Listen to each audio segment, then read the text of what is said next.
شروع اللہ کے نام سے جو بہت مہربان اور نہایت رحم کرنے والا ہے۔ السلام علیکم، ویلکم ٹو مائی چینل۔ آج میں آپ کے سامنے حضور اکرم صلی اللہ علیہ وآلہ وسلم اور ان کے ایک صحابی کا واقعہ بیان کروں گی۔ حضور اکرم صلی اللہ علیہ وآلہ وسلم کے ایک صحابی رضی اللہ عنہ بیمار ہو گئے اور بیماری کی شدت کی وجہ سے اٹھنے بیٹھنے سے بھی معذور ہو گئے۔ آپ صلی اللہ علیہ وآلہ وسلم عیادت کے لیے ان کے گھر تشریف لے گئے۔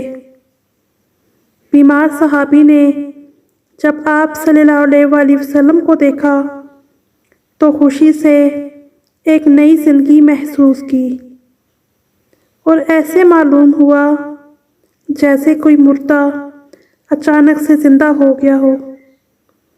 زہ نصیب، اس بیماری نے تو مجھے خوش نصیب کر دیا، جس کی بدولت میرے غریب خانے کو شاہد و عالم صلی اللہ علیہ وآلہ وسلم کے پائے اقدس چومنے کی سعادت حاصل ہوئی۔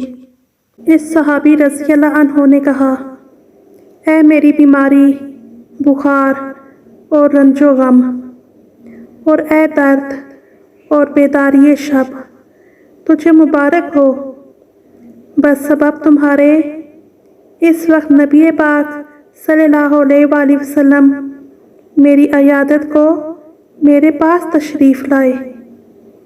جب آپ صلی اللہ علیہ وآلہ وسلم ان کی عیادت سے فارغ ہوئے تو آپ صلی اللہ علیہ وآلہ وسلم نے ارشاد فرمایا، تمہیں کچھ شاد ہے کہ تم نے حالت صحت میں کوئی نامناسب دعا مانگی ہو؟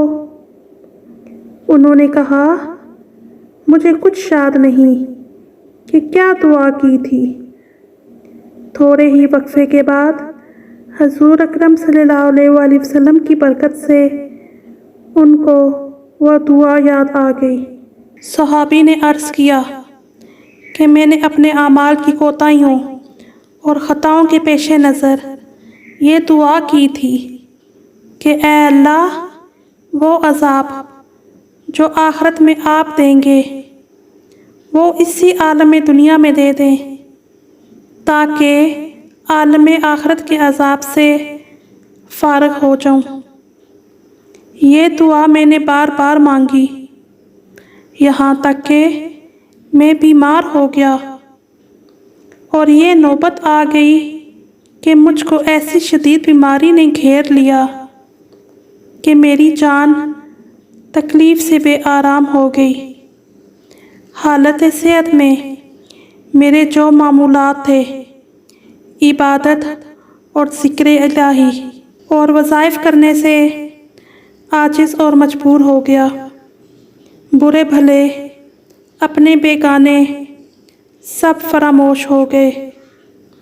اب اگر آپ صلی اللہ علیہ وآلہ وسلم کا روئے اقدس نہ دیکھتا تو بس میرا کام تمام ہو چکا تھا۔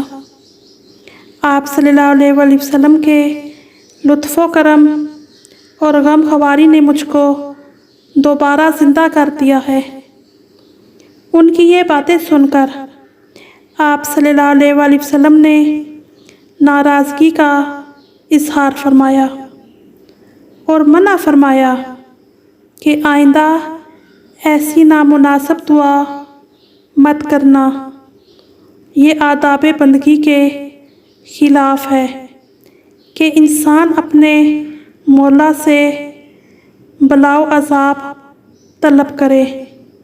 انسان تو ایک کمزور چیونٹی کی مانند ہے اور اس میں یہ طاقت کہاں کہ آزمائش کا اتنا پہاڑ اٹھا سکے۔ صحابی نے عرض کی کہ اے شاہد و عالم صلی اللہ علیہ وآلہ وسلم، میری 1000 بار توبہ کہ آئندہ کبھی ایسی بات زبان پر لاؤں۔ میرے ماں باپ آپ صلی اللہ علیہ وآلہ وسلم پر قربان، اب آئندہ کے لیے میری رہنمائی فرمائیں۔ آپ صلی اللہ علیہ وآلہ وسلم نے ان کو نصیحت فرمائی، اے اللہ، دنیا میں بھی